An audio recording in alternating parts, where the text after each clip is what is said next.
softball is 60 of the world's best, all trying to move up the leaderboard. That leaderboard determined by our innovative scoring system. Jesse Warren playing like an MVP. Oh my goodness! Takes the play! Odyssey Alexander. The laser double play! Staying down the front. Not going to get her. The best players in the world.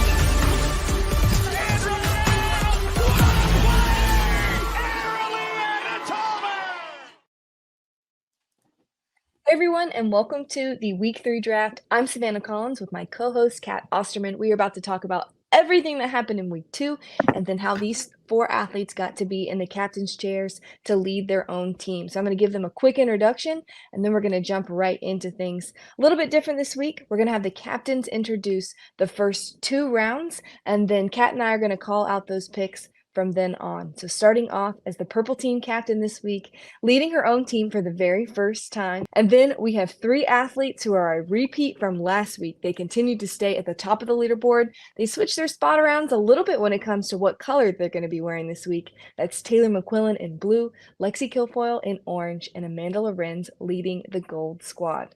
So we're going to let these athletes lock in those first 2 rounds of picks, and then we are going to jump into it. All right, Sashel, you are up first to make the first pick of this draft.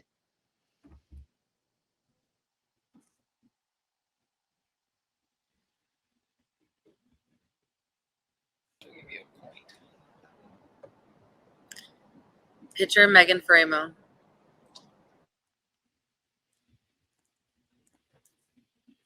Megan Framo is heading to the purple squad this week. The first pick of this draft, she's been a first pick in a lot of drafts. That is nothing new, and Taylor McQuillan's ready to lock in her first pick. Catcher Gwen Svekis.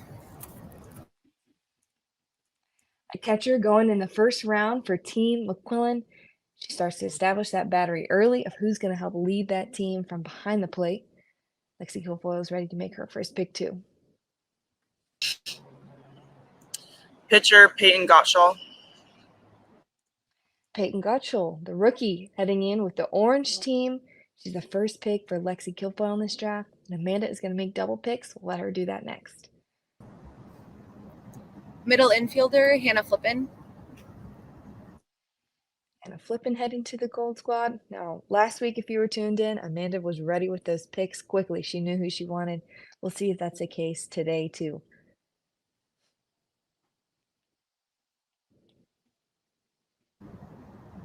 Pitcher Alicia Ocasio. No surprise there as we see Alicia Ocasio be in higher demand last week and especially this week, being the second pick for Team Lorenz. Catcher Taylor Edwards. Taylor Edwards is staying with Lexi Kilfoyle. She was one of her first picks last week, and they'll remain together heading into this week as a familiar battery for Lexi, who's a pitcher, a rookie, and leading her own teams. The familiarity was a huge priority for her. Outfielder Bubba Nichols. Bubba Nichols going right here in the second round to Team McQuillan, getting some power in her lineup quickly. Sashel's ready for her next pick too. My sister Charlize Palacios. And Charlize Palacios. I was wondering how long that would take. All right, Kat, first round. Biggest takeaways seeing Framo, Svekis, Gottschall, and Flippen off the board first thing. Well, not surprised. Sashel needed to get a pitcher first and a quality one at that. And Framo had a great outing yesterday, yes, in relief, but she got back to form, was very dominating. So grabbing the hot hand there. But Taylor McQuillan said she wanted to get a pitcher, a hot hitter, and a catcher in her first 3 picks. She got 2 of those 3 so far. Gwen Svekis, proven behind the plate. I might be a little biased as I chose her every week of season 1, but the running joke I always say is if you want to win, you pick Gwen, because she is just so smart behind the plate with how she calls pitches. And then she can do it offensively as well. Lexi Kilfoyle is still a little shocking to me. She goes with Peyton Gottschall so early. I'm not sure she has to make that pick early. She could possibly get a bigger bat. She did say she's going to focus on offense a little bit more this week. Thought that her team lacked consistency offensively last week. But not surprised, Amanda Loren's going to stick with a very similar plan as it was successful. And Hannah Flippen, one of the best middles. And that's what she said. She wanted an elite shortstop, a big hitter, and an elite starter. And so she has her elite starter and her big middle infielder in her first 2 picks. Without a doubt. I think for Team Lorenz especially, building a team up the middle as quickly as you can, especially as an outfielder of just wanting to know who's going to command the infield, who's going to command that team, being able to establish that with Flip and Alicia. What a week for Alicia Ocasio. Holy smokes. I got to say, I was sitting in the dugout watching her, throw a no-hitter through 6 innings. And I looked over to our videographer, Hope Ballard, and I said, this is championship Alicia. I recognize that person in the circle right now. I've seen this before, and it won her a season. What did you think from a pitching perspective? What was working for her and what clicked? I can't wait to talk to her this week. Well, yeah, you're right. We saw vintage Alicia Ocasio, and just she was hitting good spots. She was trusting her movement. She has a great off-speed pitch, but just not being able to allow hitters to settle in. She was very effective all the way around. And I think sometimes as a pitcher, we try to do too much. And these hitters have seen you for what we're in season 5 now. So 5 seasons, it's not like anything you have is a secret. So you have to figure out, how do I keep using my tools, but mix it up just enough. And she did. She looked vintage Alicia Ocasio. She's had some shoulder problems, so she might, physically starting to feel better. And not throwing every day might help as well. But that's a great pick by Amanda Lorenz, and hoping they can get another outing like that out of her, even if it's only one time this week. Without a doubt. As we're starting to see some of these picks come in, we saw in the 3rd round, Kelsey Harshman heading to that gold squad, Skylar Wallace playing with Team Kilfoyle, Alyssa Denham back again with Taylor McQuillan, and then Georgina Korick for Team Palacios. I think we have to go back a little bit to talk about Sachelle drafting her sister. For me, it was just a matter of when she was going to be able to lock in that pick. I know, listening to the 2 of them in the dugout, it is hard to call pitches against your own sibling. That is just maybe a little too much going on as a catcher. Well, if I'm Sachelle, I walk into those other 3 captains and I say, don't take my sister in the first round. The only question mark would have been if McQuillan took her, because I do believe she might have grabbed her last week early. And so that would have been the big question mark. But, obviously everyone else laying off Charlize, but you had to know that was gonna happen. One chance for them to control their own destiny and be on the same team. So no-brainer pick there by Sachelle. It's been a long time coming for those 2 to be on the same team too. To see Sachelle be able to step in and be a captain in her final season, I feel like if you were going to write like a storybook ending in like first couple weeks of your last AU Pro Softball season, it's this. She has played so well. She's was the most in MVP points this past week with 80. She had 60 stat points from a walk, a double, and 3 singles. And right now on the overall leaderboard, she is tied for second in MVP points with 120. She has had such an incredible start. And I think a lot of that is, obviously you pick up those points for doing well at the plate, but the way that she's often been getting them is calling great games and being rewarded as the defensive MVP, which is so unique this season. Well, that defensive MVP opens up a whole new can of worms, because there's so many times that someone like Sachelle will play such a key part. And, when I was playing, Gwen Speck has called some amazing games and probably should have done the same thing, especially if they get the chance to throw out a runner, make a great, make a great play at the plate. But Sachelle's also come through, like, not necessarily big home run hits, but her singles have been RBIs. Her doubles have had some RBIs. So she was clutch in key moments this last week for her team. These next couple rounds are starting to come in. We'll talk through them. Kat Sandercock is joining the gold squad. Claire Davidson going to orange. Jessie Warren to the blue team, and Aubrey Leach to Team Palacios. When I look at these picks in order, particularly the hitters, Davidson, Warren, Leach, no surprise there when you kind of start to dig into their stats and how well they've played. Well, Claire Davidson, leading Athletes Unlimited in batting average right now, and we were talking about it, was in like 8th round last week. So jumping up a few rounds, catching some eyes of some veterans to see what she's doing. And then obviously we mentioned it, McQuillan sticking with the combo of Denham, but Jessie Warren, you want to talk about defensive MVP. She's going to be able to hold it down over there at the corner, and you wait to see when her hitting gets going, because it will get. But I think the big pick in that 4th round right there is Aubrey Leach and how she quietly goes about her business, because she's also up there 4th in the league in batting average. So able to get it done so many ways. As I'm kind of looking at these teams shape up through these first couple picks, if I'm Amanda Lorenz, the thing I'm thinking about is that I would like to have probably nearly the exact same team that I had last week, because it worked. They went 2-1. They dominated the inning win points as well. But if I'm everybody else, I'm thinking I want a little bit of what she had. So knowing that maybe your team is going to get picked apart some, but we're seeing her stick with a similar mentality of wanting veteran players who have a lot of experience. Really, the only one on that roster so far that doesn't have that is Kat Sandercock, who's in her 2nd year. But they're familiar, so they're coming in back together this week, but instead in gold. Well, yeah, she talked about she wants her people. She knows the experience so many of these athletes have. She also knows their capabilities. So she's going to pour into that, which is exactly as we talked about last week. You got to sometimes look historically at what athletes have done here in Athletes Unlimited. They might be cold right now, but do they heat up as season goes on? Do pitchers fall off as season goes on?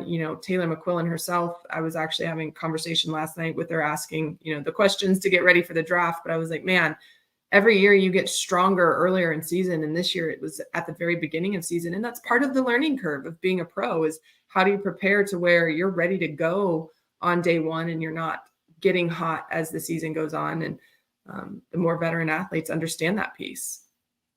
Without a doubt, we're seeing veterans go right here for the most part in this 5th round. Tori Vidalis, Victoria Hayward, Erin Koffel, and Haley McClenny. And then these first couple picks, actually, they just locked in the whole 6th round.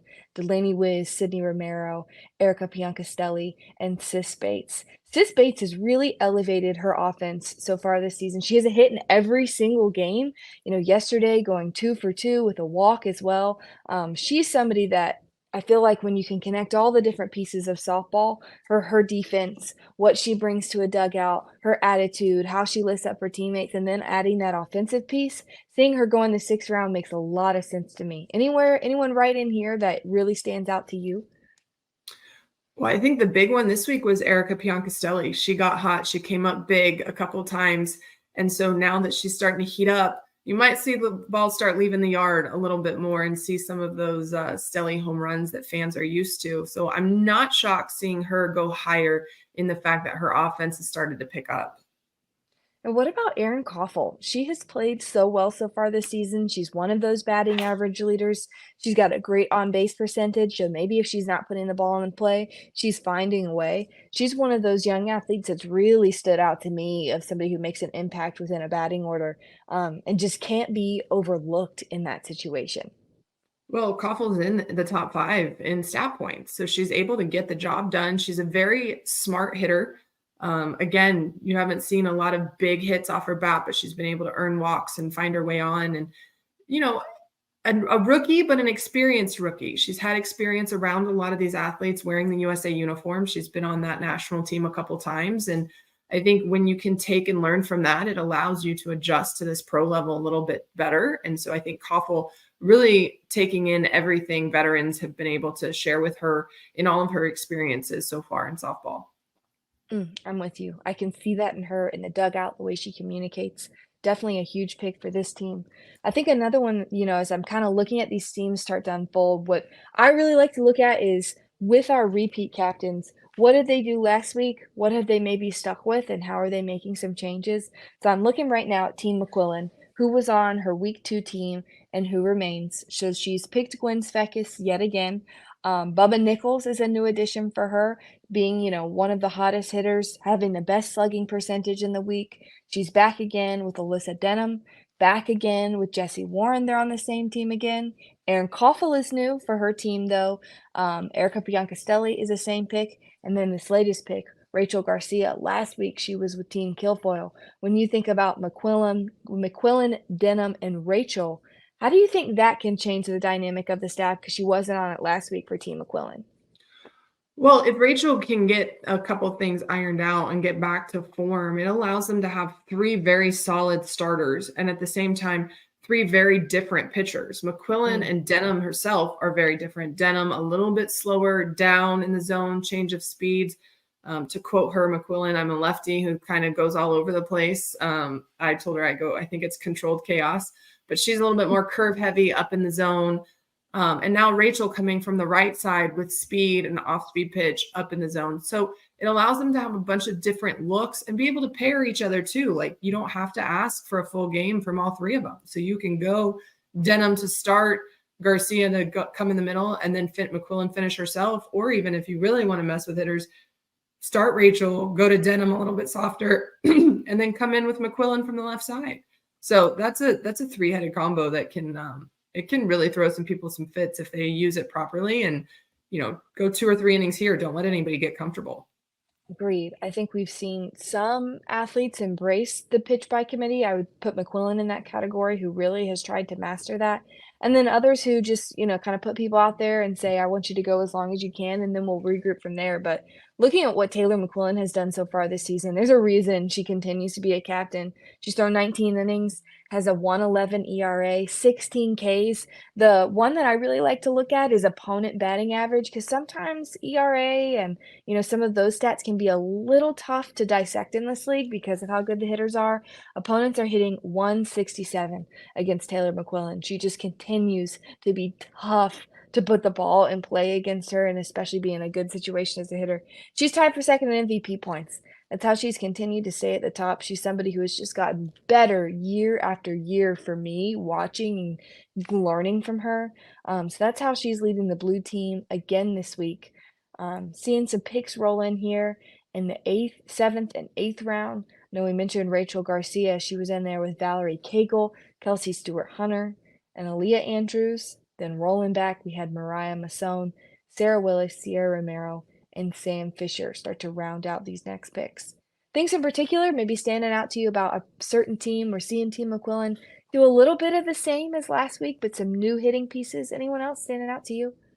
Well, as you mentioned, Lorenz is still sticking with her veteran priority. She wants people who have been in the league, know how to deal with things. And McQuillan the same way. She goes, I want some veterans because they know how to roll with the punches. When they get punched, they know how to stay level head, be able to work through it. And that is a big thing. I think as a rookie, sometimes you can get moments of extreme failure, lack of success, however we want to word it, and you have to be able to work through that. And sometimes they can't. And so you see these veteran captains leaning on the veterans, and then they're going to sprinkle in, as we mentioned, Quillen has Koffel as a rookie, but an established rookie. I do like Lexi Kilfoyle. She's going to have Davidson and now Stewart-Hunter, who are both in the top 5 for batting average. So there's some consistent hitting that she was missing last week. The key there right now is she's going to have to piece together a second game between Gottschall and now Sarah Willis. She doesn't have really an established second starter on her roster. Yeah, I think that is even something that maybe stood out to me a little bit about her team last week, of just who she was able to call on. She had Rachel Garcia, who I think just maybe struggled a little bit, but is someone that in my mind is always an ace, always someone who could go out there and throw a full 7 innings. She had Peyton Gottschall last week as well, with Val Cagle. So I think that's kind of the thing that always comes to mind for me is I'm seeing a rookie pitcher who is an ace and can go out and throw their own game. Of what they have to struggle with is, how long do I leave myself in? What do I piece together the next day? And then how do I all put it together on a day 3? That's a lot to manage. And we saw her at times have bright spots with that and others not quite be able to figure it out. Well, that's where sometimes you want to look and find yourself a veteran pitcher that you can get. She could choose a veteran pitcher in that first round to help her out, and then have 2 others that you can have as pieces, as relievers or, closers. But, again, she likes Peyton Gottschall, and it's just 2 rookies that are going to have to navigate this together. And not always easy because y'all both are still learning hitters and learning how now going into week 3, when people have seen you, how to continue to adapt. I think having Taylor Edwards behind the plate helps, but there's another thing that I feel like I've seen unfold in our drafts is if there's a captain who's a pitcher or maybe is very hitting oriented, they'll almost draft someone to be like an assistant. I've seen Aubrey Leach take on a role like that before on her teams as just, hey, you take the bullpen and the staff, and I can help you work this lineup and manage this infield. So when I see people set themselves up to have support in that way, to me, it makes me lean towards that team is going to be successful because they've got different leaders around the field at practice. Who can really bring the group together. I'd say if I'm looking at a team that I think has a lot of that right now, for me, it's also Team Palacios. I think Megan is just someone who carries herself like a pro's pro. Then you've got Georgina, who can really help you game when it comes to putting a staff together. Aubrey Leach in the infield, Haley McClenny in the outfield, Stan Fisher too. Like that squad to me is one that I don't see getting knocked down and not being able to come back throughout the week. Well, I think Sashel, being a veteran herself, knows the same thing as Lorenz and McQuillan. She knows what veterans can work through things. And so she's been able to put a good lineup together. And as you mentioned, the pitching staff, just with Farimo and Coric, that gives you two arms that should be able to go deep into games. And then you can fill it out with a Cagle and whoever they round out their staff with. But those two are going to be who she relies on. But when you talk about having, a co-captain, it's almost so important. I go back to Gwen helped me a lot because we were together for so many weeks at a time. But that very first week when Jesse Warren was captain, Jesse drafted me and then said, hey, you've coached, you take the rest of it. And so I was helping her draft. And then once we got into game management, she was like, if you're not pitching, you work with the facilitator, and kind of handed it over because she knew what she was good at and what she wasn't. And so I think sometimes as a captain, you bet on yourself and you trust your gut, but you also have to have someone that you can rely on to help put things into practice. And you know what? If you are immersed in your own game, have someone else that's able to really keep with the facilitator and keep things rolling. When I pitched, I put things to the facilitator and or a position player to talk with them. And it's like, when I'm pitching, I want to worry about one thing and one thing only. So I think it's trying to figure out who you can trust, who knows, the game, and who thinks along the same lines as you. And, McQuillan really has that with Denham too. And she talked about that. Both of them have been captains. They pick each other. They have learned similar. They balance each other out, but a lot of times same type of thinking to where when there's game situations and that they need to make decisions on, they can go to each other.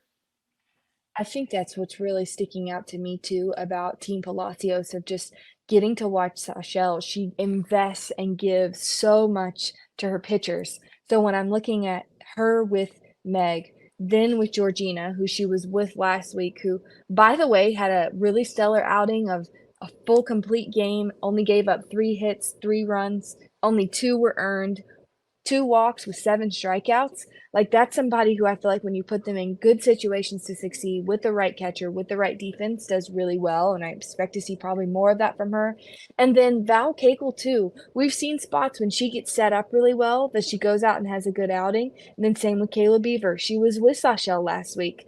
So when I'm looking at a catcher paired with a staff, Team Palacios is really strong to me right now.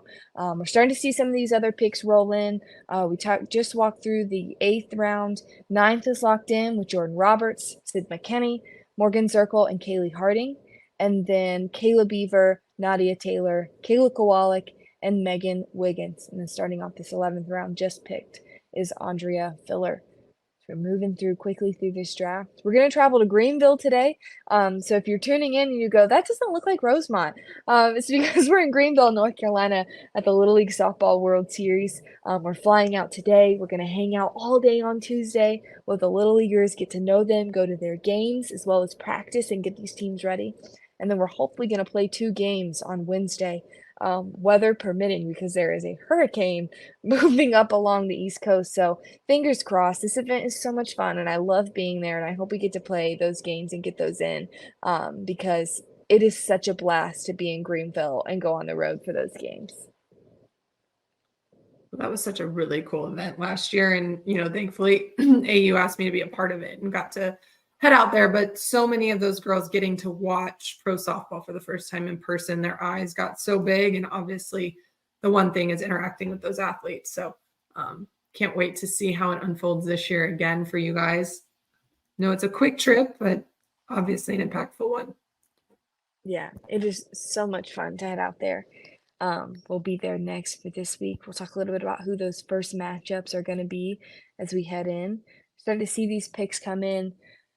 I know we've talked a little bit about what captains have done and how they repeated. Looking at Team Lorenz, she's got a lot of repeats from last week. I'm gonna pull up her team from last week. She just locked in Megan Wiggins. They were together last week too. Jordan Roberts is new, or is also in that group from her week 1 team. So is Mariah Masson. I know Aaliyah Edwards is a new ad because she was in gold last week. Adding Delaney Wiz to that group. Vittoria Vidalis, Kat Sandercock, Ocasio flipping. I mean, she's really locked in who she can win with. I think that's really special when we start to see someone who's able to do that. Did you try and do that with your teams? Is repeat, or did you maybe move a piece or two when you needed? No, I mean we tried to repeat as much as possible. Even that first week with Jesse Warren, there were a core of us that clicked well together. So you try to repeat, but the other issue you sometimes run into is if you're successful, then multiple of you become captains, and so now you're going against each other, even though you'd rather be on the same team. But I think if you look at week 1 in that first season and week 4, there was a core of us that played together that I got to put back together, and we were so excited when we got back together. But you like to have your people that one will help devise the culture and get everybody on the same page. But 2, now that you guys have played together enough, you know exactly how each other clicks and works. And, I obviously, like I mentioned multiple times, kept Gwen throughout it, tried to get Vic Hayward as much as possible. I liked having Alicia Ocasio early, but then she did so well. She ended up becoming a captain herself. And so never got to pair with her again after that. But yeah, it's fun to try to keep consistency. The one piece of AU Championship Series that, the rosters revolve. And so you don't get that cohesiveness of a team all the time. Shout out to the start of AUSL. That'll start to, give athletes that chance to be a part of a team. But it is fun to try to recreate your teams as much as possible. Yeah, I think that's what's neat too about keeping a core group together is sometimes, and I love the conversations I get to hear in the dugout, there are things that hitters are like working on or working through. And keeping that group together, you have those same people to hold you accountable, be in your ear, grind with you. And then even when you have those moments of success, they were there when you were working through those same things the week prior or even the one before that. And I think that makes for some really cool connections in the league and pays off when there's a captain that's able to do it. We talked a little bit about the 11th round, starting off with Andrea Filler, Jadalyn Alchin going next, Peyton St. George, Odyssey Alexander. These captains are cruising through these picks this morning. Amanda Lorenz locking in Mackenzie Clark, Team Kilfoyle picking up Caroline Jacobson, McQuillan going with Allie Skaggs, and we can see Sashelle Palacios thinking about who she's going to add to her team for her 12th pick. From what we saw in week 1 of just looking at the teams that were successful, the ones that had some things to figure out, Team Lorenz was the winningest team. I know we mentioned it. They were 2-1, 140 inning win points. Team Wallace went 2-1 too. Man, that dugout was fun to be around. They were loud. They could rally. They really didn't care that they got knocked down on day 1. They just came back out there like nothing off our back. Picked up 100 inning win points too. Team Kilfoyle was 1-2, 90 inning win points, and then Team McQuillan 1-2, 90 inning win points. So those teams are kind of even when it came to the win point category. As you're seeing people move up the leaderboard, Alicia Ocasio was the mover of the week, Mariah Masson and Georgina Korick right there behind her as making big jumps. If you're on a winning team and you're able to pick up a lot of innings, especially as a pitcher, it's just a really quick way to be able to jump up the leaderboard. Well, as a pitcher, if you can throw a complete game or even 6 innings, you obviously amass enough points that put you in a position. And if your team is in a chance to win, then most of the time there's MVP points that go in with a pitcher's performance. And so not a shocker that all 3 movers of the week that you talk about are pitchers who are able to be a key piece in wins.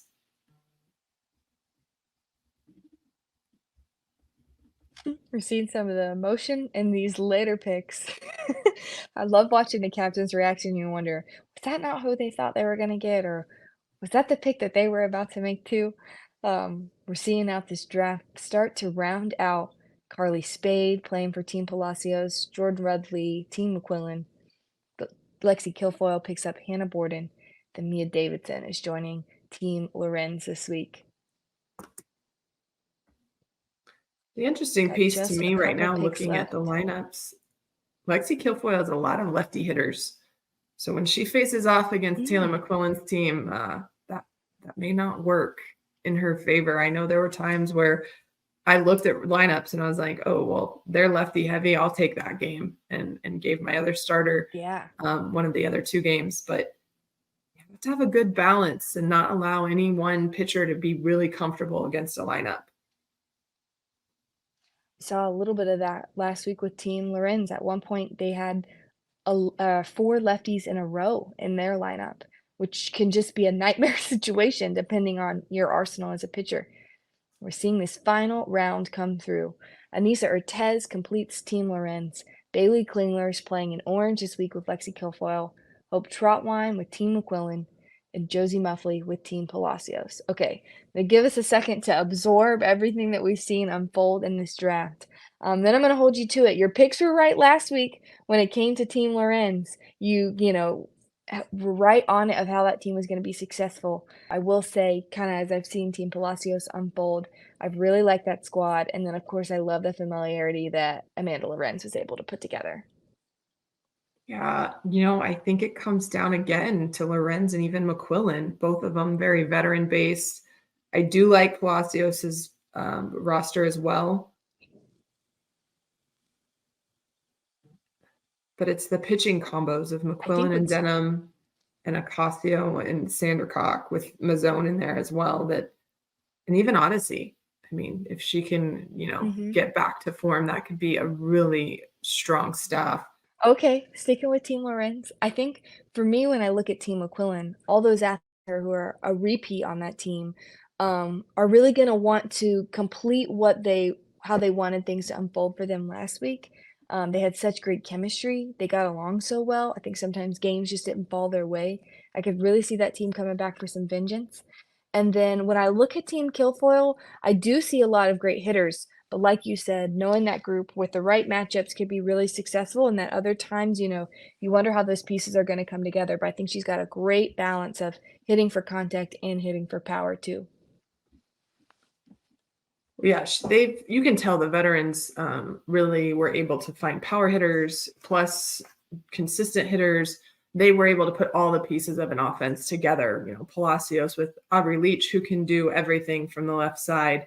But you have Charlize as a rookie, but has power. Sis Bates, again, similar to Leach, but Haley McClenny, strong hitter from the left side. And then Sam Fisher, Filler, they can all do some big things. So a good balance there. And, you saw McQuillan do it as well. She wanted to find the best hitter on the board in one of her first 2 picks. And Bubba Nichols, she's been able to light it up. So she was able to grab Bubba and really start her offense strong with that in the second round. Yeah, and I felt like she was able to continue that throughout her whole draft. So these are your week 3 teams who are going to compete, obviously here in Rosemont, but also at in Greenville at the Little League World Series. One thing to note if you're tuning in, we're not playing Friday, Saturday, Sunday. We're playing on Wednesday. So that game is August 7th. It's going to start off with Team McQuillan versus Team Kilfoyle. That's going to be at 4 CT, 5 ET on ESPN2. And then you just stick right there. We're staying on ESPN2 for Team Lorenz versus Team Palacios. Kat, thanks so much for coming to talk. I've loved getting to dig into these teams. Our predictions are locked in. I feel like we were right at a lot of times last week. We'll see if we can keep our streak going here. I think I'm sticking with Team McQuillan, although the pieces were there last week. It didn't always fall, but right now I've really got my eyes set on Team Palacios. But I get why you're sticking with Amanda Lorenz. She really locked it down last week when it came to put together a team that could win. Well, she did. And I really think if Ocasio can stay in form, that's going to be a big turning point right now, not only for her as an individual, but for Team Lorenz moving forward. Without a doubt. We'll see how the leaderboard shakes out in week 3. Thank you all for tuning in, and we will see you next week. Athletes Unlimited Pro Games at the Little League Softball World Series. It's a place to be. This is just such an amazing experience for these little leaguers. Got every bit of this to right center. Sandercock.